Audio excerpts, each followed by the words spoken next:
Bonjour. Quand le terme foi est utilisé dans notre langage de tous les jours, il signifie que nous avons confiance. Notamment quand on dit ah bien, moi j'ai confiance en lui. Cela signifie que nous avons confiance en ses capacités à assumer ses fonctions ou son rôle. Dans la Bible, le sens est très similaire. Mais le terme foi est employé principalement quand il concerne le salut éternel, avoir la foi pour avoir la vie éternelle, ou bien très souvent avoir la foi pour une guérison ou un miracle. Dans Hébreux 11, 1, la Bible nous donne une définition de la foi avec principalement beaucoup d'exemples. Mais elle dit, mettre sa foi en Dieu, c'est être sûr de ce que l'on espère. Je prends l'exemple de l'apôtre Pierre. Jésus lui avait dit « Viens à moi » quand il était dans la barque. Et Pierre avait commencé à marcher sur l'eau. Et ensuite, le vent a commencé à souffler, il y avait des vagues, il s'était enfoncé. Alors, ceci pour nous expliquer, cette anecdote pour expliquer que quand il y a la foi, ça marche. Mais s'il n'y a pas de foi, ça ne marche pas. Pierre avait à ce moment coulé et Jésus l'avait rattrapé. J'ai lu un commentaire, un livre d'un missionnaire des années 50 en Indonésie qui était pourchassé. C'est le seul exemple duquel je peux me souvenir. Il était pourchassé par des indigènes qui voulaient le persécuter et il avait traversé la rivière sur le fil de l'eau. C'est le seul exemple que je connais. Alors, ensuite, il est indiqué, la foi, c'est être convaincu de la réalité de ce qu'on ne voit pas. Je répète, être convaincu de la réalité de ce que l'on ne voit pas. C'est comme si vous regardez un film sur l'histoire et vous voyez à l'avance ce qui s'est passé. Mais ce qui s'est passé avant que vous étiez là, avant que vous ayez fait l'expérience. La Bible l'illustre par d'innombrables actes et paroles de foi prononcées par ceux qui espèrent quelque chose. Et cette foi produit le salut et des guérisons et des miracles. Alors, un des exemples les plus frappants est la foi exprimée par une Cananéenne dont la fille était tourmentée par un mauvais esprit. Nous lisons dans Matthieu 15, versets 21 à 28, que je vous lis. « Puis Jésus partit de là, s'en alla dans le territoire de Tyr et de Sidon. Une femme cananéenne qui vivait dans cette région vint à lui et s'écria « Maître, fils de David, aie pitié de moi. Ma fille est tourmentée par un esprit mauvais, elle va très mal. » Mais Jésus ne répondit pas au mot. Ses disciples s'approchèrent pour lui adresser cette demande. « Renvoie-la, car elle ne cesse de crier en nous suivant. » Et Jésus répondit, « Je n'ai été envoyé qu'aux brebis perdues du peuple d'Israël. » Mais la femme vint se mettre à genoux devant lui et dit, « Maître, aide-moi. » Et Jésus répondit, « Il n'est pas bien de prendre le pain des enfants et de le jeter aux chiens. » « C'est vrai, maître, dit-elle, pourtant même les chiens mangent les miettes qui tombent de la table de leur maître. » Alors Jésus lui répondit, « Oh, que ta foi est grande! Dieu t'accordera ce que tu désires. » Et sa fille fut guérie à ce moment même. Alors d'abord les contrées de ville de Tyr et Sidon, là où Jésus était, elles étaient aussi l'endroit auparavant du temps du prophète Élie, au moment où il avait été envoyé par Dieu pour amener une bénédiction à une veuve à Sarepta. 1er roi 17,9. Ceci avait été ordonné par Dieu comme un jugement par lequel il enlevait temporairement sa parole et sa bénédiction du peuple ancien d'Israël qui désobéissaient Dieu. L'absence de prédicateur de la bonne nouvelle est une indication de jugement. La présence de prédicateurs est une indication de grâce. De même ici, Jésus sort de Galilée où il avait été opposé par les pharisiens et amène une bénédiction à une non-israélite dans un territoire païen. D'ailleurs, Jésus avait dit aux pharisiens qui s'opposaient à ses miracles et guérisons et qui lui demandaient en le narguant « Et physicien, guéris-toi toi-même ». Il a répondu « De plus, je peux vous assurer qu'il y avait beaucoup de veuves en Israël à l'époque d'Élie, le prophète, lorsque la pluie ne tomba pas durant 3 ans et demi et qu'une grande famine sévit sur tout le pays.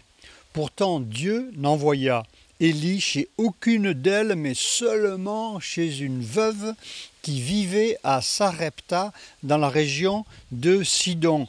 Et Sidon, c'est cet endroit même où Jésus passe et là où la Cananéenne vient lui demander une guérison. Alors de même que la guérison du fils de la veuve de Sarepta, du temps d'Élie, la guérison de la fille de la Cananéenne sont toutes deux motivées par le fait que les pharisiens, comme les anciens d'Israël, avaient rejeté Dieu.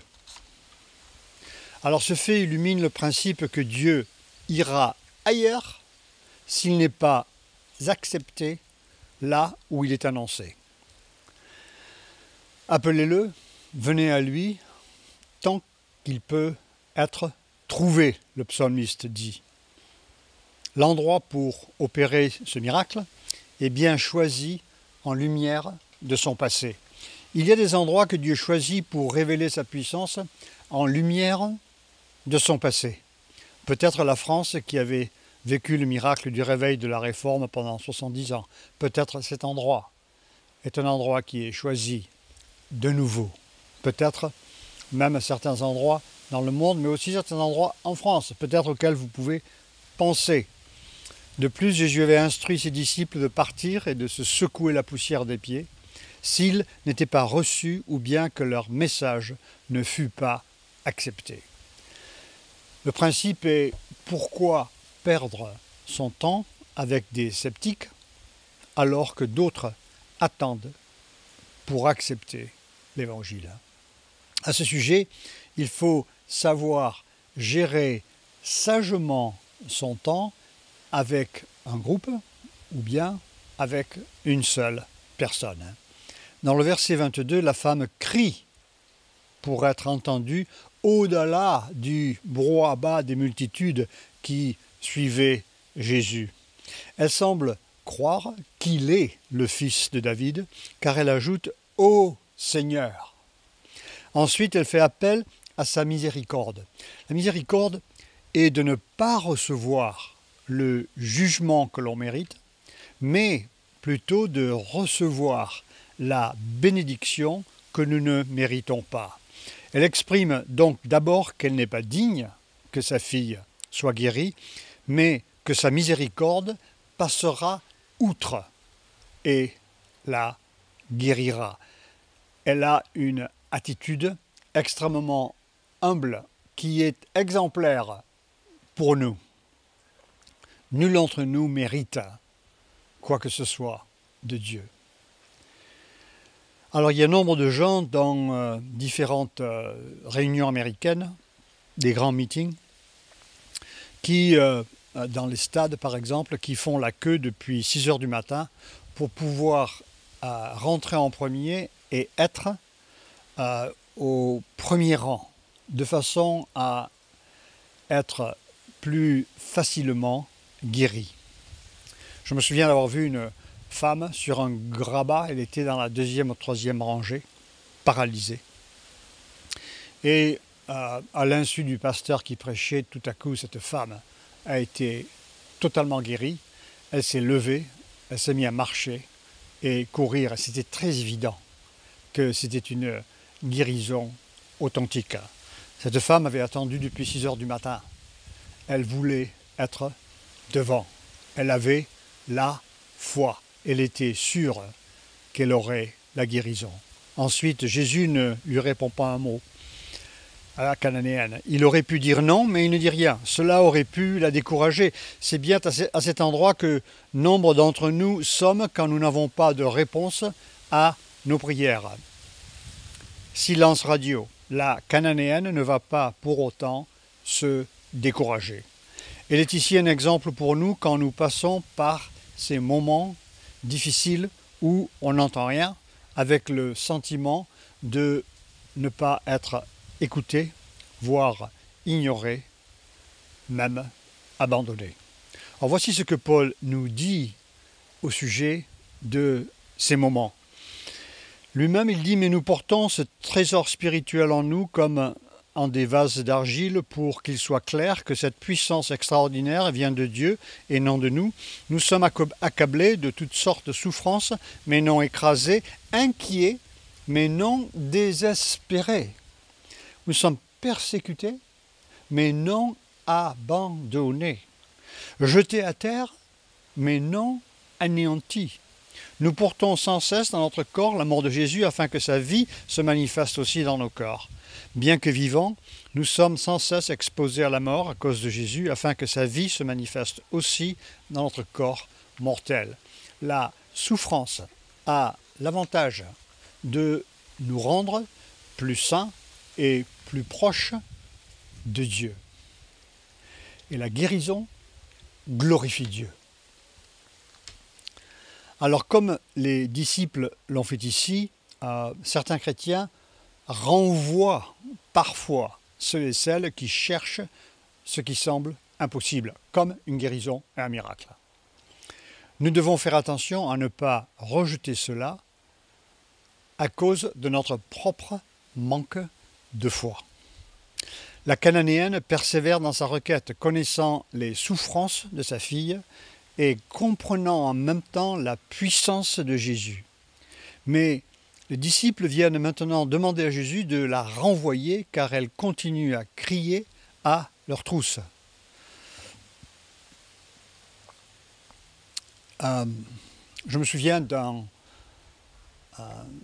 un homme qui était moitié haïtien et moitié français. Il était né en Guadeloupe et il devait refaire ses papiers, son passeport au consulat de Miami, et j'avais l'habitude d'aller au centre de Miami certains jours le matin d'un endroit qui s'appelle Boca Raton, et il me fallait à peu près 1 heure de route et parfois le matin il y a la circulation. Et je me souviens quand je descendais dans ma voiture, tout à coup il y a eu un bouchon et je me suis dit tiens, je vais attendre au moins 1 heure ici, je vais aller voir mon ami chrétien. Et quand je suis arrivé, mon ami, il était en bas de son appartement, il avait mis un costume et il m'a dit j'ai besoin d'aller au consulat de France aujourd'hui downtown Miami. Il était en costume, il s'était préparé, il avait sa valise, son passeport et ses papiers à renouveler et il m'a dit, il n'a pas de téléphone, il m'a dit j'ai prié pour que tu viennes me chercher.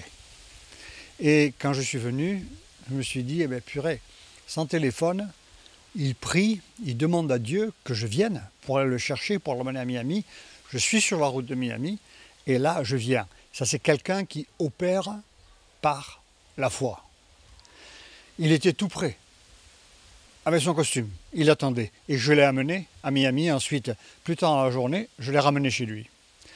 Dans le verset 24, Jésus dit être envoyé seulement aux brebis perdues du peuple d'Israël. Il faut comprendre qu'avant sa résurrection, le mur qui divisait Israël des nations païennes existait encore. Jésus envoya les 12 apôtres aux brebis perdues d'Israël, comme on peut le lire. Malgré cela, Jésus répond gracieusement à l'humilité de cette femme, à l'absence de présomption dans son cœur et sa grande foi. Du fait que la miséricorde et la puissance de Jésus étaient plus que suffisantes pour aller au-delà des limites des personnes figurant dans la communauté de l'alliance de Dieu avec les patriarches et leurs descendants juifs. Pour elle, il y avait de la puissance qui venait de Jésus, non seulement pour les Juifs, mais aussi pour les païens, pour les autres, ceux qui étaient exclus. Et cette puissance débordait pour pouvoir subvenir aux besoins de la guérison de sa fille. Parfois, il y a cette expression, on dit à lui, il est tellement fort, il en a à vendre. C'était le cas avec Jésus, malgré qu'il ne vendait rien. Ceci est un exemple de sa miséricorde. Jésus avait dit à la croix, « Pardonne-leur, car ils ne savent pas ce qu'ils font. » À sa mort, le centurion était venu à croire, car il a dit, il est écrit, il était, après sa mort, il était le Fils de Dieu. Imaginez que même avoir participé à la crucifixion de Jésus fut pardonné. Cette personne, très probablement, sera au ciel avec nous un jour. Et vous pouvez lui demander comment tu es au courant de la mort et résurrection de Jésus. Il m'a dit, moi j'étais chargé de la crucifixion de Jésus. Pour vous dire la profondeur de la miséricorde de Dieu. Maintenant, la femme passe devant et s'agenouille et dit à Jésus, « Seigneur, aide-moi ». Cette persévérance rappelle les paroles de Jacob à l'ange du Seigneur à la rivière Jabbok. Il luttait avec lui car Jacob craignait Ésaü et il voulait avoir la bénédiction. Jacob avait peur d'être tué par Ésaü à qui il avait volé le droit d'aînesse. Et maintenant, il veut la bénédiction de Dieu et il dit à l'ange du Seigneur, « Je ne te laisserai pas à moins que tu me bénisses. » Et c'est cette attitude que la veuve, qui importune le juge sans cesse, a jusqu'à ce qu'elle obtienne gain de cause. C'est l'attitude que nous devrions avoir. Je ne te laisserai pas jusqu'à ce que tu me guérisse, tu me sauves. Alors, Élie aussi lui-même a demandé 7 fois à son serviteur de voir si la pluie venait. Le roi Ézéchias demanda sa guérison et il l'obtint. Le général syrien Naaman aussi obtint la guérison de sa lèpre. Et le capitaine romain qui demanda à Jésus de guérir son serviteur. Celui-là, Jésus lui dit, quand Jésus entendit ces mots, il fut dans l'admiration et dit à ceux qui le suivaient, je vous le déclare, c'est la vérité, je n'ai trouvé une telle foi chez personne en Israël. Israël était le peuple de Dieu, il était son assemblée et donc il était l'équivalent de ce qui est son Église, ses enfants, ici, sur terre aujourd'hui. Alors il y a aujourd'hui, en dehors de l'Église que nous constituons, des personnes qui peuvent exprimer plus de foi pour recevoir une guérison que nous. Ce fait devrait confronter certains dans l'Église qui manquent de foi. C'est difficile à percevoir, mais Dieu voit le montant de foi qui est en nous. Toutes choses sont à découvert devant lui. Dans le verset 26, Jésus indique qu'il n'est pas bon de jeter le pain des enfants aux chiens. Jésus faisait ici allusion aux chiens domestiques et non à beaucoup de chiens qui erraient et qui vivaient à l'extérieur de ce temps-là. Alors, ce temps-là, à cause du manque d'hygiène des chiens, leur présence était associée généralement à l'impureté. Jésus semble faire une association entre les chiens et les païens, impurs parce qu'ils n'étaient pas habitués au rituel de purification du temple. Le verset qui suit l'explique. Ne donnez pas ce qui est sain aux chiens, de peur qu'ils ne se retournent contre vous et ne vous déchirent. Ne jetez pas vos perles devant les porcs, de peur qu'ils ne les piétinent. Deux exemples ici qui sont mentionnés, chien et pourceau, pour nous avertir de ne pas partager des vérités profondes, divines et précieuses avec des incrédules, des moqueurs, des entêtés ou des sceptiques. La réponse de la Cananéenne est extrêmement rapide et pleine d'esprit, mais démontre surtout son désespoir et sa sollicitude qui est sans faille. Elle marche sur l'eau. Bartimée avait dit à Jésus « Aie pitié de moi ». Alors, Jésus voulait voir combien de fois il avait dans son cœur pour recouvrer la vue. Alors, Jésus demande à Bartimée « Qu'est-ce que tu veux que je fasse pour toi ?» C'est comme si aujourd'hui on demandait à quelqu'un et vous pourriez répondre à Jésus « Ah, je voudrais que tu me donnes une canne blanche et un chien. » Mais Bartimée répond « Je veux voir. » Il demande ce que la science considère comme impossible. La science, aujourd'hui,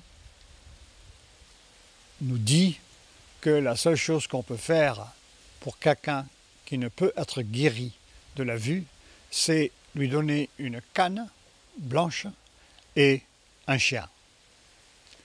L'Évangile nous dit que Dieu souhaite donner la vue à ceux qui croient ou ceux qui prient qui ont foi. Jésus lui déclare que sa foi est grande, Bartimée, et que Dieu lui accordera ce qu'il désire, et il fut guéri.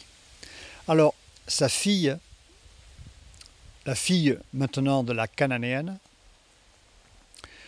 Jésus lui dit la même chose, et elle est guérie. Alors on constate cette présence de foi dans Actes, chapitre 14, avec l'apôtre Paul. À Lystre, il y avait un homme qui se tenait assis car ses pieds étaient paralysés. Il était infirme depuis sa naissance et n'avait jamais pu marcher. Il écoutait ce que Paul disait. Paul fixa les yeux sur lui et vit qu'il avait la foi pour être guéri. Alors vous me demandez comment voit-on cela? Je pense que le visage peut l'exprimer, je pense que les mots peuvent aussi le confirmer. Ici, il n'y a rien apparemment qui a été dit. Mais je pense aussi qu'il y a une dimension spirituelle que Paul discerne. Il lui dit alors d'une voix forte, « Lève-toi ». Il n'a jamais marché depuis sa naissance. « Tiens-toi droit sur tes pieds ». L'homme sauta sur ses pieds et se mit à marcher. Ici, dans 1 Corinthiens 12, il y a ce qui s'appelle un don de foi. On ne peut pas dire à tous les gens qu'on voit, paralytiques, lève-toi et marche. Il faut que la présence de l'Esprit soit là et la présence du don qui est donné pour le moment à la personne, pour le dire, pour le déclarer. Une onction spéciale soit donnée pour que cela se passe. Mais si nous aspirons à ces choses, petit à petit, nous opérerons de la même manière que les apôtres. Le terme miracle, c'est energia dynameis, comme dynamo, energia, énergie. Il y a une spéculation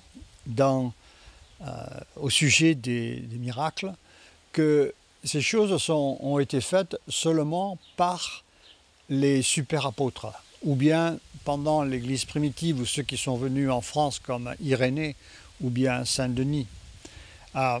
Mais ce qu'il y a, c'est que ces choses ont été rapportées et elles continuent aujourd'hui, et dans la mesure où elles sont aspirées, elles sont demandées.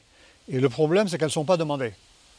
Il y a même eu un courant de pensée depuis 1910-1920 qui n'aspire plus à ces choses. Même à la Réforme, même Calvin ne croyait pas en leur présence. Il a été écrit d'ailleurs un document par un historien du XIe siècle, Véragine, qui s'appelle La légende dorée. Et il cite dans ce document les hauts faits des miracles des saints canonisés en Europe dans l'histoire de l'Église. Alors, le terme ici, légende dorée, ne signifie pas que c'est une légende. Au contraire, ça signifie que c'était des histoires vraies à conserver. C'est ce que Voragine a voulu signifier dans le titre de son document. Et vous pouvez les consulter. Alors, ces guérisons et ces miracles étaient très présents au début de l'ère chrétienne. Elles sont diminuées petit à petit ensuite. Mais ensuite, elles ont repris pendant les années 1900, 1950, 60, 2000, etc. dans les pays où l'évangélisation a augmenté et où les gens, les pasteurs, etc. y ont cru. On le voit en Chine, en Afrique, en Amérique du Sud, et on le voit aussi assez aux États-Unis. Ces miracles sont présents aujourd'hui. Et je dirais que la France, qui est un pays qui est déchristianisé, déjà, a très peu de miracles et guérisons à rapporter. Mais ce n'est pas parce qu'il y en a très peu que cela n'est pas impossible. Les miracles, de venir voir, de constater que des miracles, même cela est un miracle. C'est-à-dire que pour qu'on ait des miracles, c'est un miracle. Alors c'est ce que nous attendons. Nous voulons un miracle. L'évangélisation, le salut des âmes, est un miracle. Les deux sont des interventions divines que Dieu peut faire là où il veut. Alors, vous qui êtes chrétien et qui aspirez à ces choses, il faut demander à Dieu. Et il ne faut pas vous régler sur ce que la société séculaire qui est autour de vous pense. Il faut aller aux Écritures et considérer qu'elles sont paroles inspirées de Dieu et vous régler sur ces choses. Jésus a dit d'aller prêcher l'évangile dans toutes les nations et nous sommes une de ces nations et il a dit de le faire jusqu'à ce qu'il revienne. Alors, il faut garder espoir pour ici, pour non seulement voir beaucoup d'âmes sauvées, mais aussi pour voir des guérisons et des miracles. Alors revenons au texte, la Cananéenne avait répondu à Jésus au sujet de l'habitude qu'il n'était pas bon de jeter le pain des enfants aux chiens. Elle lui répond, « Même les chiens mangent les miettes qui tombent de la main des enfants. » Les miettes lui suffisent pour être guéri. C'est une réponse très intelligente, à droite, mais qui montre qu'elle est pleine de foi. Quand on ne peut avoir le pain, ici signifiant la guérison, elle dit le pain, même le pain. Pour elle, ça signifie la guérison. Si tu donnes du pain aux enfants, des miettes aux enfants, pour moi, c'est la guérison. C'est ce que c'est pour elle. D'une manière imagée, alors, est-on prêt, nous aussi, à demander non seulement du pain, parce que nous sommes ici le peuple de Dieu, comme le peuple de Dieu du temps de Jésus et du temps du prophète Élie. Mais est-ce que nous sommes prêts à demander en plus des miettes pour être guéris? Dans Matthieu 8, 16, 17, Jésus guérit tous ceux qui étaient malades, de façon à ce que s'accomplisse la prophétie d'Ésaïe. Il a pris nos infirmités et nos maladies. Alors, que ce soit pour le salut ou la guérison, comme démontré dans les évangiles et le Nouveau Testament, ces choses sont accordées par la foi. Seigneur Jésus, je prie maintenant ici que nous puissions considérer la foi de cette Cananéenne et aussi la façon dont tu as répondu, non seulement dans cet exemple, mais aussi dans tous les autres où il y avait une présence de foi. Seigneur, mets cette foi en nous de façon à ce que nous puissions te solliciter, te demander, faire des requêtes. Nous prions que nous puissions aussi vivre chaque jour par la foi. Seigneur, que ce soit pour le salut ou la guérison, je prie que tu déverses ton esprit sur nous et que tu augmentes notre foi et que nous marchions par la foi. Au nom de Jésus. Amen.